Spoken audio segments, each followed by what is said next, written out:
अस्सलामुअलैकुम स्टूडेंट्स। तो आज हम अपनी क्लास 9 के लेक्चर नंबर 4 को स्टडी करेंगे।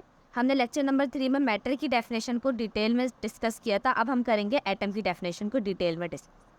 ठीक है बच्चों, तो अब यहाँ पर लिखा हुआ है matter is made up of smallest particle which are known as atom. अच्छा भाई, मैटर जो है वो, अब हमारे पास सबसे पहले तो एटम है। एटम का वर्ड हमारे पास एक ग्रीक वर्ड से मिलकर निकला है। ग्रीक वर्ड होता था और ग्रीक में एटम को एटोमोस एटोमोस कहते थे, लेकिन फिर लोग एटोमोस एटोमोस बोलते रहे तो अब वो इतना लंबा कर करके अब वो एटम ही बन गए हैं। ठीक है बच्चों, अब हमारे पास एटोमोस का जो मतलब होता था वो होता था इनडिविजिबल। इनडिविजिबल मतलब ऐसी चीज़ जिसको मज़ीद डिवाइड ना किया जा सकता हो। ठीक है, मतलब अब ऐसी चीज़ जिसको हम मज़ीद डिवाइड ना कर सकें। अब बच्चों मेरे पास ये पेज है, ये पेज क्या है हमें पता है, इसका कोई ना कोई मास है और ये जगह घेर रहा है, तो ये एटम है। ठीक है बच्चों, अब मैंने इसका ही छोटा सा पीस ले लिया। ठीक है, मैंने इसको ब्रेक कर दिया, इसको मैंने मज़ीद ब्रेक कर दिया। ठीक है बच्चों, मैंने इसको और ब्रेक कर दिया। अब बच्चों ये मज़ीद मुझसे डिवाइड नहीं हो सकता। अब ये इनडिविजिबल है, अब ये मुझसे मज़ीद डिवाइड नहीं हो सकता। अब हमने यही तो पढ़ा है कि मैटर का सबसे स्मॉलेस्ट पार्टिकल, ठीक है, या सबसे स्मॉलेस्ट पार्टिकल, या आप इसको दूसरे वर्ड्स में ये कह सकते हो कि ऐसा पार्टिकल मैटर का जो कि मज़ीद डिवाइड ना हो सके, उसको हम क्या कहते हैं, एटम कहते हैं। तो अब बच्चों ये मुझसे मज़ीद डिवाइड नहीं हो सकता, तो ये क्या है, एटम। ठीक है बच्चों, ये पहले मेरे पास पूरा समझो एक मैटर था और मैटर से मैंने एक इसका स्मॉलेस्ट पार्टिकल ले लिया ये, तो ये इसका क्या हो गया बच्चों, एटम। अगर मैं एटम को बड़ा करके बनाऊं, पहले तो ये कंसीडर किया जा सकता था कि एटम जो है वो मज़ीद डिवाइड नहीं हो सकता, मगर बाद में फर्दर डिस्कवरीज से हमें पता चला कि एटम भी डिवाइड हो चुका है। मतलब एटम भी खुद कुछ चीज़ों से मिलकर बना है। ठीक है, एटम के अंदर खुद बहुत सारी चीज़ें होती हैं, तो मैंने एटम को बड़ा किया। एटम के अंदर बहुत सारी चीज़ें होती हैं। एटम के अंदर प्रोटॉन होते हैं, न्यूट्रॉन होते हैं, इलेक्ट्रॉन होते हैं, पॉजिट्रॉन होते हैं, ठीक है, फोटॉन्स, ये सारी चीज़ें एटम के अंदर जो है वो पाई जाती हैं। सबसे पहले ये हमारे पास था कि एटम मज़ीद खुद किसी चीज़ से मिलकर नहीं बनता, मगर फर्दर डिस्कवरी से पता चला कि एटम खुद बहुत सारी चीज़ों से मिलकर बनता है। और एटम जिन चीज़ों से मिलकर बनता है हम उनको कहते हैं सब एटॉमिक पार्टिकल्स। क्या कहते हैं हम उन्हें, सब एटॉमिक पार्टिकल्स।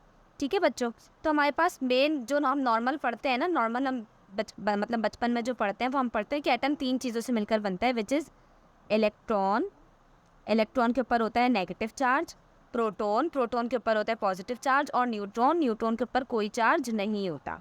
ठीक है बच्चों, अब ये जो एटम है ना, वैसा नहीं है कि एटम के अंदर सारी चीज़ें ऐसी बिखरी पड़ी हुई होती हैं। अब हमारे पास फॉर एग्जांपल ये एटम है, मैंने इसको बड़ा करके बना दिया। एटम का जो बीच वाला हिस्सा होता है, सेंट्रल पार्ट, उसको हम कहते हैं न्यूक्लियस। और न्यूक्लियस के अंदर हमारे पास दो चीज़ें, दो सब एटॉमिक पार्टिकल्स रहते हैं। कौन कौन से, प्रोटॉन और न्यूट्रॉन।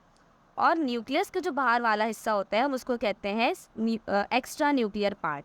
क्या कहते हैं बच्चों हम उसको, एक्स्ट्रा न्यूक्लियर पार्ट। मतलब न्यूक्लियस के बाहर वाला जो हिस्सा होता है उसको कहते हैं extra nuclear part. Extra nuclear parts के अंदर हमारे पास क्या मौजूद होता है, शेल्स मौजूद होते हैं। शेल का मतलब क्या, इस तरह के ना सर्कुलर पाथ्स मौजूद होते हैं। इस तरह के सर्कुलर पाथ मतलब रास्ता इस तरह का मौजूद होता है, जिसको हम शेल कहते हैं। शेल भी कहते हैं, ऑर्बिट भी कहते हैं, और इसको हम सर्कुलर पाथ भी कहते हैं। भाई सर्कुलर पाथ भी कहते हैं। ठीक है बच्चों, अब देखो हमारे पास मैंने क्या बताया, प्रोटॉन और न्यूट्रॉन तो कहाँ रहते हैं, न्यूक्लियस में, लेकिन इलेक्ट्रॉन्स कहाँ रहते हैं, इन सर्कुलर पाथ्स के अंदर रहते हैं इलेक्ट्रॉन। ठीक है बच्चों, इलेक्ट्रॉन कहाँ रहते हैं, सर्कुलर पाथ। अगर कोई पूछे कि एटम के ऊपर क्या चार्ज होता है, मतलब प्रोटॉन के ऊपर तो पॉजिटिव है, इलेक्ट्रॉन के ऊपर नेगेटिव है, एटम के ऊपर क्या चार्ज होता है, तो आप उसको कहना कि एटम के ऊपर कोई चार्ज नहीं होता। क्यों कोई चार्ज नहीं होता, क्योंकि एटम के अंदर जितने पॉजिटिव चार्ज होते हैं उतने ही नेगेटिव चार्ज भी होते हैं। ठीक है, अब जैसे कोई भी एटम है जिसके अंदर हमारे पास 5 प्रोटॉन है, तो इसमें 5 प्रोटॉन है और 5 ही इलेक्ट्रॉन है, तो +5 -5 को कैंसिल कर देगा और हमारे पास ओवरऑल चार्ज क्या आ जाएगा बच्चों, 0 आ जाएगा। ठीक है बच्चों, उम्मीद है आप लोगों को बात समझ में आई होगी। अब हम इसको भी पढ़ लेते हैं कि मैटर हमारे पास हमारे पास स्मॉलेस्ट पार्टिकल से मिलकर बनता है, जिसको हम कहते हैं एटम। मतलब ऐसा पार्टिकल जो कि मज़ीद डिवाइड ना हो सके। और एटम का हमारे पास एटम जो है हमारे पास किसका बेसिक यूनिट है, मैटर का, और उसका कोई ना कोई, और ये हमारे पास एटम जो होता है वो उस मैटर का शेप डिफाइन करता है। ठीक है बच्चों, अभी हमारे पास डिस्कवर हुआ कि एटम भी खुद 3 चीज़ों से मिलकर बना है, प्रोटॉन, न्यूट्रॉन और इलेक्ट्रॉन से। जो कि हमें इस फिगर में दिखाया जा रहा है कि हमारे पास सेंट्रल पार्ट है, सेंट्रल पार्ट के अंदर प्रोटॉन और ये ग्रीन वाले न्यूट्रॉन होते हैं, और एक्स्ट्रा न्यूक्लियर पार्ट है हमारे पास ये शेल्स, इसके अंदर क्या होते हैं, इलेक्ट्रॉन होते हैं, और इलेक्ट्रॉन के ऊपर नेगेटिव चार्ज होता है।